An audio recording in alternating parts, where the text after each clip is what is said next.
and welcome to the Art and Health Podcast, Artsy, Heartsy. I'm your host, Tamara, and I'm a health coach. New Year's is coming up, a new beginning, a fresh start, and New Year's resolutions that you will probably not follow through on. People can barely get past February before quitting on their New Year's resolutions. At this point, it practically became a joke that no one follows through on their New Year's resolution. People make many New Year's resolutions to get in shape or make more money or whatever they hope to achieve.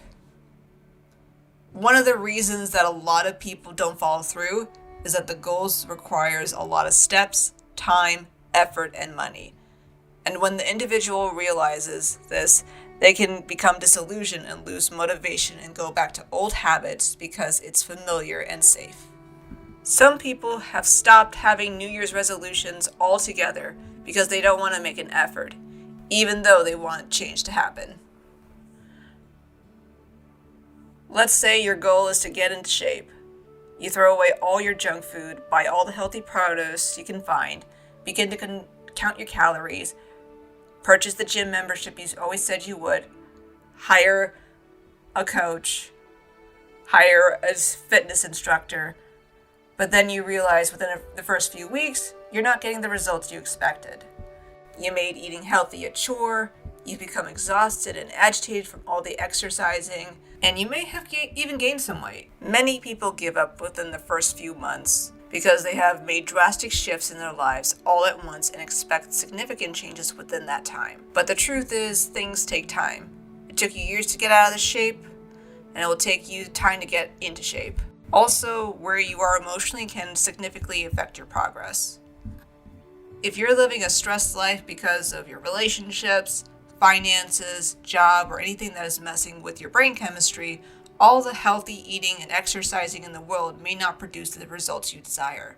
When stressed, your body craves salt, sugar, and fatty foods to satiate your stress. When you're stressed and trying to make drastic changes in your life, your mind and body may have an aversion to that change and make you want to return to old habits. I apologize if I sounded like a Debbie Downer and crushed your hopes in getting into shape. I was merely explaining why so many people give up based on experience and years of observation. That doesn't necessarily mean you will fail in your goals. My aim is to help you attain your goals, whether it's getting into shape, being more social, or achieving a lifelong dream. Here's some ways to make some changes. Number 1, start small. You don't need to make all the significant changes at once. Making big changes and expecting results at once will quickly disillusion you. Start small and build upon small changes until it becomes a habit. If you're trying to get into shape, start by taking a 20 to 30 minute walk for leisure a few times a week instead of going to the gym. It can be done at work during your break or after work before you go home. It brings oxygen into your brain, increases cardiovascular fitness, strengthens bones, reduces body fat, and boosts muscle power and endurance. It can also reduce your risk of developing conditions such as heart disease, type 2 diabetes, osteoporosis, and some cancers. Instead of cutting sugar entirely from your life, going cold turkey, and eating only healthy foods, see what has the most sugar and begin to limit it. Like say your everyday meal is a Diet Cola, coffee with a butt ton of sugar, a Big Mac, and a sweet treat all together. It's a lot of sugar, and if your job doesn't require a lot of movement, it adds up over time. You can start by trimming and replacing your sweet treats with fruit, and over time, every few weeks, you can switch out other foods with healthy ones. Number 2, hold yourself accountable. When you're trying to take care of yourself, you accept the initiative and make the necessary changes. But sometimes you'll slip up and you may not have the time that day, or you have a lazy day, and that's perfectly fine. It becomes a problem when you make promises to yourself to do something, but you don't even try and you keep postponing and procrastinating until it becomes an everyday habit. Don't get me wrong, it's hard to be consistent and accountable, especially if you do not see the desired results immediately. The best way to hold yourself accountable is to honor your word. When you say you're going to do something, you do it. It doesn't have to be all in one go. You can break it down into smaller pieces to make the goal more achievable. If you feel like you can't do it alone, having a friend, family member, or colleague to help you hold yourself accountable can go a long way towards achieving your goals. And step 3, believe in yourself. I know, cliche, but it's true.